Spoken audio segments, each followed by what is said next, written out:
નમસ્કાર, હું યશ. મહાચર્ચામાં આપનું સ્વાગત છે. મહાચર્ચા કરીશું, પરંતુ તે પહેલા હાલ મહત્વપૂર્ણ સમાચારો પ્રાપ્ત થઈ રહ્યા છે. ઉત્તર ગુજરાતની મોટી સહકારી બેંક મહેસાણા અર્બન કોઓપરેટિવ બેંકમાં રિઝર્વ બેંકના નિયમોનું ઉલ્લંઘન થતું હોવાના આરોપો લાગ્યા છે. આરોપી બીજા કોઈએ નહીં પરંતુ બેંકના ડિરેક્ટર અજીત પટેલ લગાવ્યા છે અને આરોપો સાથે તેમણે રાજીનામું ધરી દીધું છે.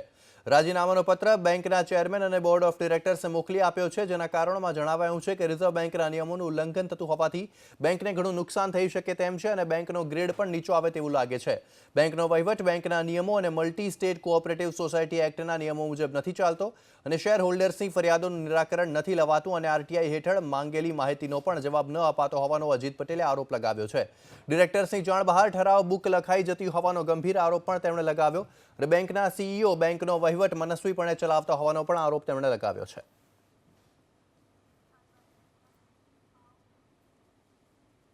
હવે મહાચર્ચામાં આગળ વધીએ તો ગુજરાતમાં ચૂંટણી આવી રહી છે અને શું આ ચૂંટણીમાં તમામ પાર્ટીઓ એકલા હાથે લડશે તે તો સવાલ ચાલતો જ હતો. તેવામાં હવે એક નવો એંગલ પણ આમાં સામે આવ્યો છે. કોંગ્રેસના વરિષ્ઠ નેતા શંકરસિંહ વાઘેલાએ એક પોસ્ટ કરી અને કહ્યું કે ગુજરાતમાં પ્રશાંત કિશોર કોંગ્રેસને જીતાડી શકે છે. પણ આ પોસ્ટ બાદ સવાલ એ થાય છે કે શું કોંગ્રેસને પોતાના પર ભરોસો નથી રહ્યો કે પછી આ દિગ્ગજ નેતાઓને પોતાના પર ભરોસો નથી રહ્યો? કારણ કે પહેલેથી જ તેમણે કહી દીધું છે કે એક પણ મોટા નેતા મુખ્યમંત્રીની રેસમાં પણ નથી. તેની પર ચર્ચા કરીશું અને ચર્ચા કરવા અમારી સાથે જોડાયા છે કોંગ્રેસ નેતા હિમાંશુ વ્યાસ, ભાજપ તરફથી યમલ વ્યાસ અમારી સાથે છે અને રાજકીય વિશ્લેષક વિષ્ણુ પંડ્યા અમારી સાથે છે. તેમની સાથે ચર્ચા કરીએ તે પહેલા એક અહેવાલ જોઈ લઈશું. બધાના મગજમાંથી કાઢી નાખો કે કોઈ સીએમની હરીફાઈ છે. બાપુ વિધાનસભાના પરિણામ સુધી હરીફાઈમાં છે, એના પછી હરીફાઈમાં નથી જોતું સીએમ પદ મારે. બાપુ સીએમ જ છો. કોઈ સીએમ માટે મથે છે. હું હોય કે ભરતસિંહ, સિદ્ધાર્થભાઈ હોય કે અર્જુનભાઈ કે શક્તિસિંહ, આ નથી. બહુમતી આવે પછીનો સવાલ છે ને એમાં હું મારી જાતને વિથડ્રો કરું છું રેસમાંથી. એટલે મનમાંથી શું કાઢી નાખો, એમ કાઢી નાખો. પહેલા મુખ્યમંત્રીની રેસમાંથી થયા બહાર અને હવે શંકરસિંહ બાપુએ ફેસબુક પર કરી છે આ પોસ્ટ. શંકરસિંહ વાઘેલાએ કરેલી પોસ્ટ જો આપણે સમજાવીએ તો બાપુએ લખ્યું છે કે છેલ્લા 22 વર્ષોથી ભાજપ ગુજરાતમાં રાજ કરે છે, પણ તેમણે ગુજરાત પર રાજ નહીં, ગુજરાતને બરબાદ કર્યું છે. ગણતરી બાદ ગુજરાતીઓએ મન બનાવી લીધું છે કે તેઓ અસક્ષમ અને ભ્રષ્ટ ગુજરાતની ભાજપ સરકારથી છુટકારો મેળવશે. બાપુએ લખ્યું કે તેમને જાણકારી છે તે મુજબ વર્ષ 2012 અને 2014ની ચૂંટણી કે જેમાં ભાજપે જીત મેળવી તેમાં પ્રશાંત કિશોરનો ખૂબ મોટો ફાળો રહ્યો છે. તેમની સ્ટ્રેટેજી અને પ્રચાર માટેના નુસ્ખાઓએ કોંગ્રેસને પણ બિહાર, પંજાબમાં જીત અપાવી છે અને તેઓ જ ગુજરાત અને હિમાચલ પ્રદેશમાં પણ કોંગ્રેસને જીત અપાવશે. તો શંકરસિંહ વાઘેલાનું આ માનવું છે, પણ શું ખરેખર પ્રશાંત કિશોરથી કોંગ્રેસને ફાયદો થશે? તેનો જવાબ આપ્યો અર્જુન મોઢવાડિયાએ કે જેઓ કોંગ્રેસના પૂર્વ પ્રદેશ અધ્યક્ષ રહી ચૂક્યા છે. प्रशांत किशोर जी को वहाँ का ग्राउंड जो रियलिटी है उनकी अच्छी पहचान है. मोदी जी के साथ उन्होंने काम भी किया है, इसलिए ज़्यादा अनुभव है. और बिहार में भी उन्होंने अच्छा काम किया है, पंजाब में भी किया है, यूपी में भी किया है. तो ये परिप्रेक्ष्य में अगर वो गुजरात में भी हमें मदद करते हैं तो उससे ज़रूर फायदा होगा और हम वेलकम करेंगे. જો પ્રશાંત કિશોરની વાત કરીએ તો વર્ષ 2012 કે જ્યારે ભાજપે ગુજરાતમાં જીત મેળવી અને 116 સીટ પોતાને નામ કરી તે ચૂંટણીમાં તેમણે ભાજપની આખી રણનીતિ તૈયાર કરી. બાદમાં વર્ષ 2014માં લોકસભાની ચૂંટણી દરમિયાન પણ તેઓ ભાજપના માસ્ટર માઇન્ડ હતા. તેમાં ભાજપની જંગી જીત સાથે નરેન્દ્ર મોદી પ્રધાનમંત્રી બન્યા. તો 2014 બાદ 2015માં બિહારની ચૂંટણી કે જેમાં મહાગઠબંધને ભાજપને હરાવ્યું તેમાં અને હાલમાં પંજાબમાં કોંગ્રેસ નોંધાવેલી જીત પાછળ પણ પ્રશાંત કિશોરનું જ દિમાગ માનવામાં આવે છે. અને પંજાબના હાલના મુખ્યમંત્રી કોંગ્રેસના અમરિંદરસિંહે પણ કહ્યું કે તેઓ પ્રશાંત કિશોરથી ખુશ છે. તો શંકરસિંહ વાઘેલાએ તો કહી દીધું કે ગુજરાત અને હિમાચલ પ્રદેશમાં પણ પ્રશાંત કિશોર કોંગ્રેસની જીત નોંધાવશે, પણ પ્રશાંત કિશોરની સામે ઉત્તર પ્રદેશની ચૂંટણી પણ છે કે જેમાં કોંગ્રેસની કારમી હાર થઈ છે. ત્યારે શું કોંગ્રેસને પોતાના પર ભરોસો નથી કે ગુજરાતની જનતા તેમને સાથ આપશે કે પછી હવે માત્ર પ્રશાંત કિશોર જ છે કે જેઓ ભાજપને હરાવી શકે છે? તો મહાચર્ચાની શરૂઆત કરીશું અને જોઈ લઈશું કે મહાચર્ચામાં શું છે અમારો સૌથી પહેલો સવાલ અને તેના ઉપર ચર્ચા કરીશું. અમારો સવાલ એ જ છે કે શું ગુજરાતમાં વર્ષ 2017માં પ્રશાંત કિશોર વર્સિસ ભાજપ હશે? તે મુખ્ય સવાલ થાય, કારણ કે પ્રશાંત કિશોર પર ઘણો ભરોસો કોંગ્રેસ તરફથી દર્શાવવામાં આવી રહ્યો છે. હિમાંશુભાઈ, આ સવાલ હું આપને પૂછવા માંગુ છું. હિમાંશુભાઈ બોલો. શું 2017માં પ્રશાંત કિશોર વર્સિસ બીજેપી હશે? પ્રશાંત કિશોર એ કોઈ પાર્ટીના નેતા નથી. ચૂંટણી ભારતીય જનતા પાર્ટી ને કોંગ્રેસ પક્ષની વચ્ચે લડાવવાની છે. એ પાર્ટીના ઉમેદવારો વચ્ચે લડાવવાની છે. પ્રશાંત કિશોર એક પોલિટિકલ સ્ટ્રેટેજિસ્ટ છે, જે રાજનીતિના ગણિતો જાણે છે, એના સમીકરણો ગોઠવવામાં માહિર છે. જેમ અમારા નેતાઓને પણ ખબર છે કે ગુજરાતનું પોલિટિક્સ શું છે, પણ આ એક એડિશનલ વ્યક્તિ તરીકે આવી શકે એમ છે. અને આજના મોડર્ન વર્લ્ડની અંદર સ્ટ્રેટેજી, ઇલેક્શન કેમ્પેનની ડિફરન્ટ રીતે એની રજૂઆત, સોશિયલ મીડિયા, આ બધા જ પ્રકારની જે કંઈ ઇલેક્શનની અંદર આપણે ગિમિક્સ કહો તો ગિમિક્સ, જે કહો એ સ્ટ્રેટેજી કહો તો સ્ટ્રેટેજી, બધું અજમાવવું પડતું હોય છે. અને એની શરૂઆત ભારતીય જનતા પાર્ટીએ જ કરેલી છે. આ પ્રશાંત કિશોરનું બેકગ્રાઉન્ડ તમે જુઓ તો પ્રશાંત કિશોર બેઝિકલી આઈઆઈટીના ગ્રેજ્યુએટ છે. બેઝિકલી ઇન્ટેલિજન્ટ માણસ છે, પણ એ પહેલાં યુનાઇટેડ નેશનમાં લગભગ 8 વર્ષ સુધી કામ કરતા હતા. અને એનો ફોર્ટે એરિયા જેને કહેવાય કે હેલ્થ સેક્ટર છે. એ હેલ્થ સેક્ટરની અંદર એનું એટલું બધું કામ હતું અને એણે ઇન્ડિયા ઉપર એક રિપોર્ટ તૈયાર કર્યો. અને એમાં ગુજરાતમાં હેલ્થની સિચ્યુએશન બહુ ખરાબ છે, એટલે એણે પ્રધાનમંત્રી મનમોહન સિંહને એક કાગળ લખ્યો કે ગુજરાતમાં આવી હેલ્થની પરિસ્થિતિ છે, so I am concern, I want to work something. એટલે મનમોહન સિંહે નરેન્દ્ર મોદીજી એ વખતના ચીફ મિનિસ્ટર હતા, એમને પત્ર લખીને પ્રશાંત કિશોરનો આ રિપોર્ટ મોકલી આપ્યો. નરેન્દ્ર મોદીજી એ વખતે રિપોર્ટ જોઈને તાત્કાલિક પ્રશાંત કિશોરને ગુજરાતમાં ઇન્વાઇટ કર્યા. કોંગ્રેસ તો અત્યારે વાત કરે છે, જી એ વખતે 11-12 ની અંદર એમને ઇન્વાઇટ કર્યા. અને એન્ડ હી વર્ક એક ગ્રાસરૂટ લેવલ ઓફ ગુજરાતના એક ગામડા વિશે એને માહિતી છે. જી નહીં, પણ હિમાંશુભાઈ સવાલ એટલે થાય છે, પ્રશાંત કિશોર અને તમે સ્ટ્રેટેજિસ્ટ તરીકે તેમનો ઉપયોગ કરો તેના કારણે સવાલ નથી થતો. સવાલ એટલે થાય છે કારણ કે પ્રશાંત કિશોર પર જ ભરોસો મૂકવામાં આવી રહ્યો છે કે જેવી રીતે પંજાબમાં એમણે અમને જીતાડે એવી રીતે જ ગુજરાતમાં પણ જીતાડશે. શું કોંગ્રેસમાં તેટલી કાબિલિયત નથી કે તેઓ તેમ કહી શકે કે ના, અમારા નેતાઓ અમને જીતાડશે? કોંગ્રેસમાં પૂરતી કાબેલિયત છે, પરંતુ આ એક એડિશનલ ફેક્ટર તરીકે કોંગ્રેસના જે નેતાઓ છે એને એક બુસ્ટિંગ મળશે સ્ટ્રેટેજી બનાવવા માટેનું. કારણ કે ઘણા એવા અત્યારના પોઈન્ટ છે કે જેમાં આ પ્રકારના સ્ટ્રેટેજી તો કામ આવતા હોય છે. 2000ની ચૂંટણી લોકસભાની ત્યારે આ જ પ્રશાંત કિશોરે ચાય પે ચર્ચા જેવો મુદ્દો આપીને નરેન્દ્ર મોદીની પબ્લિસિટી પ્લાન કરેલી. એટલે એવું નથી કે નેતા જીતાડી નથી શકતા એટલે પ્રશાંત કિશોર, પણ પ્રશાંત કિશોર એક એડિશનલ ફેક્ટર તરીકે ગુજરાતની અંદર જરૂર ઉપયોગી થઈ શકે એમ છે, કારણ કે એને ગુજરાતની અંદર ભૂતકાળમાં નાનામાં નાના સ્તર સુધી કામ કર્યું છે. ગુજરાતના સોશિયલ મીડિયામાં કેવી રીતે શું પલટી કરી શકાય, કેવી રીતે ઇમેજ બિલ્ડિંગ કરી શકાય, એ બધું કામ પ્રશાંત કિશોર કરે છે. જી જરૂરથી. વિષ્ણુભાઈ, આ જ બાબત ઉપર હું આપનો મત મેળવવા માંગુ છું.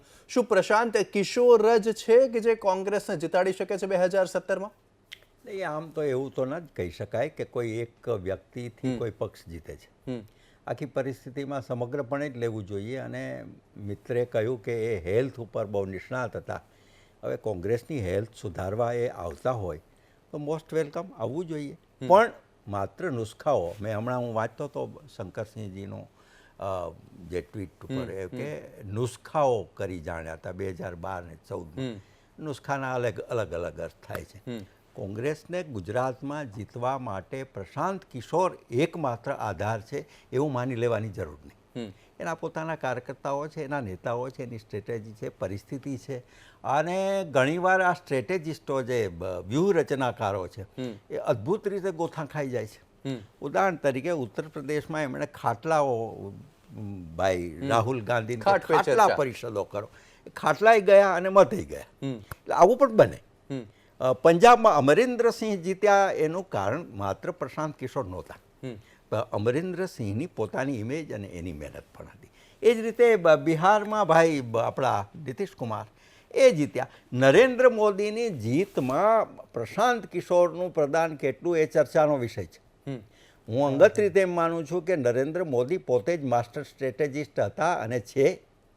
એણે જે રીતે અને આમણે એનું મેનેજમેન્ટ કર્યું. જી. એટલે મેનેજર તરીકે ઠીક છે, કોઈ પણ લઈ શકે. અને હવે તો એક એવા સમાચાર આવ્યા છે કે પ્રશાંત કિશોર કોંગ્રેસમાં જોડાઈ રહ્યા છે. જી 2019 છેલ્લા માટે બે પણ ત્રણ જોડાઈ રહ્યા હા. છે. જી જરૂરથી. એટલે હિમાંશુભાઈ સવાલ એ થાય કે શું ગુજરાતમાં આપણી પાસે દિગ્ગજ નેતાઓ છે, પીઢ નેતાઓ છે તેમ કહી શકાય, શંકરસિંહ વાઘેલા છે કે પછી શક્તિસિંહ ગોહિલ છે કે અર્જુન મોઢવાડિયા છે, ખુદ આપના પ્રદેશ અધ્યક્ષ ભરતસિંહ સોલંકી છે, શું આ બધા નેતાઓ એક સારી સ્ટ્રેટેજી ન બની શકે? કારણ કે તે પણ ગુજરાતને તેટલું જ બહેતર જાણે છે, કદાચ પ્રશાંત કિશોર કરતા તો વધારે જ જાણતા હશે શંકરસિંહ વાઘેલા. શંકરસિંહ વાઘેલા અમારા વિપક્ષના નેતા, અમારા પાર્ટીના પ્રેસિડેન્ટ ભરતસિંહ સોલંકી, આ બધા પણ ગુજરાતને મૂળમાંથી જાણે છે. શંકરસિંહ વાઘેલા તો એક એવા નેતા છે કે જેમણે, હું માનું છું કે લગભગ ગુજરાતના તમામ ગામડાઓનો પ્રવાસ પણ કરેલો છે.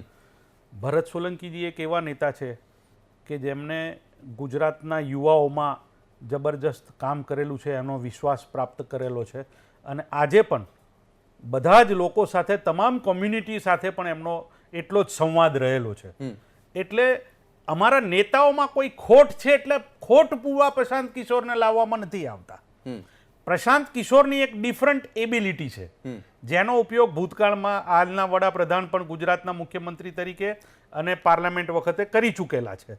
એટલે નીતિશ કુમાર જેવો પણ વેલ રેડ માણસ મુખ્યમંત્રી તરીકે, એ પણ જ્યારે પરિસ્થિતિ એમની બગડી હતી ત્યારે લાલુ અને નીતિશ કુમાર જેવાનું કોમ્બિનેશન કરીને એમણે મહાગઠબંધન કરીને જે બિહારની અંદર આખું કેલ્ક્યુલેશન બદલી નાખ્યું. અને એ ખાલી સ્ટ્રેટેજી આપતા નથી, એને ઇમ્પ્લિમેન્ટ કરાવવા માટે પણ બહુ ઉપયોગી થાય છે. કારણ કે મને ખબર છે કે બિહારની અંદર એ વખતે પ્રશાંત કિશોરે દરેક ઘરે કેટલા લોકોનો સંપર્ક કરો, તેવા 10 લાખ ઘરોનો સંપર્ક એમણે કાર્યકર્તાઓ દ્વારા કરાવડાયો હતો. અને ઉત્તર પ્રદેશમાં પણ એ કામ શરૂ કર્યું હતું. પણ અનફોર્ચ્યુનેટલી કોંગ્રેસ અને સમાજવાદી પાર્ટીનું ગઠબંધન થયું અને એ ચૂંટણી પછી લેટર ઓન એક ડિફરન્ટ લેવલે પહોંચી ગઈ. અને એ ચૂંટણીની અંદર મને લાગે છે કે એ સાંપ્રદાયિક કલર વધુ મળી ગયો. એટલે ક્યારેક એવું બને, બધી વિષ્ણુભાઈએ કીધું એમ બધામાં કંઈ બધાએ સફળ જતા હોતા નથી.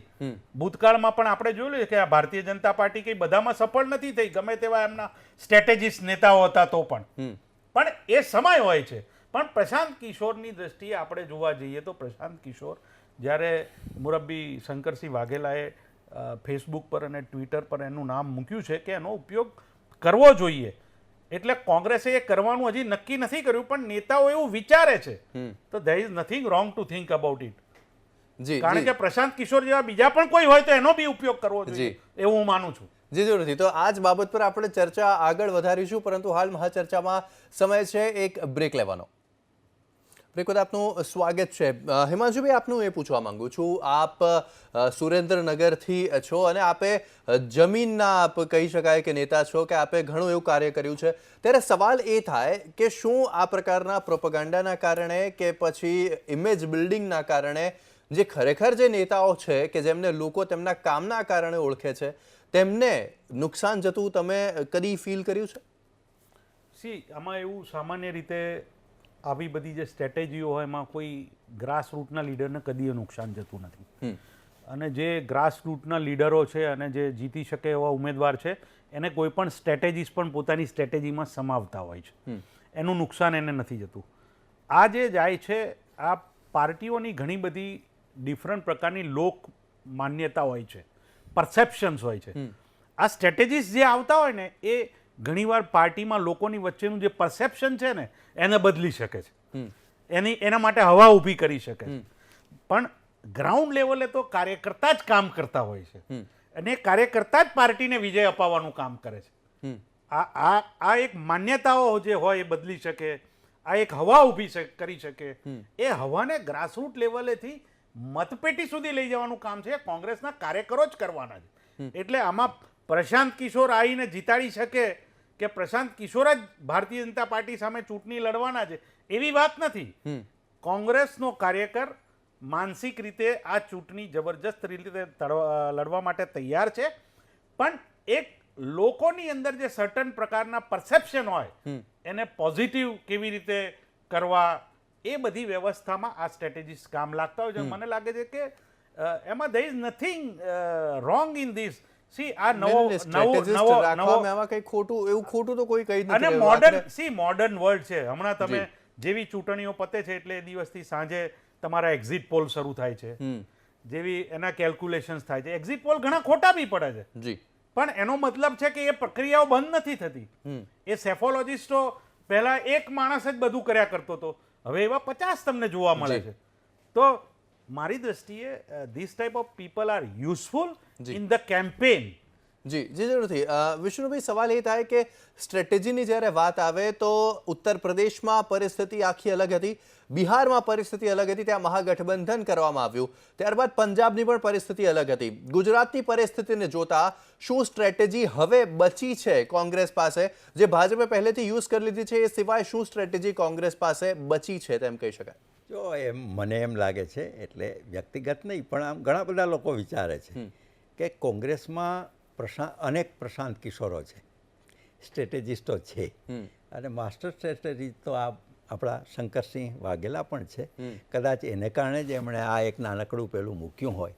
એવું પણ બને કે જેને કારણે કોંગ્રેસની નેતાગીરીમાં પણ ઇધર ઉધરનો થાય, આ થાય, જે ઉત્તર પ્રદેશમાં બન્યું આવું કે પ્રશાંત કિશોરને લાવ્યા અને એમાં છાવણી પડી ગઈ, એકની વિરુદ્ધમાં બીજો ને બીજી વિરુદ્ધમાં ત્રીજો. ને હવે હમણાં તો કોંગ્રેસના એક પ્રદેશ કોંગ્રેસના મંત્રીએ પેલું બોર્ડ મૂક્યું છે કે મિસિંગ પ્રશાંત કિશોર, 5 લાખનું ઇનામ અમે આપીશું. ઉત્તર પ્રદેશ એ ગુમ થઈ ગયા છે. હવે સ્વાભાવિક છે કે આ બધી ક્રિયા પ્રતિક્રિયાઓ ચાલશે, પણ મૂળભૂત રીતે પક્ષની પાસે એના પોતાનો વિચાર, એનો પોતાનો કાર્યકર્તા, એના પ્રજા સુધીનું એમનું વલણ અને એનું કમ્યુનિકેશન આ જ મહત્વના હોય છે. આ બધા નુસ્ખાઓ હોય છે. એટલે આ સ્ટ્રેટેજિસ્ટો એક પ્રકારનું આયોજન કરી આપે છે કે ભાઈ આને બદલે આમ કરો. એમાંય ક્યાંક ગોથા ખાઈ શકતા હશે અને ક્યાંક જીત કરતા હશે. એટલે એક રાજનીતિક બજાર, અને રાજનીતિક બજારમાં જે બેરોજગારી છે અને રોજગારી મળે છે, એમ આવા સ્ટ્રેટેજિસ્ટોને પણ મળે છે.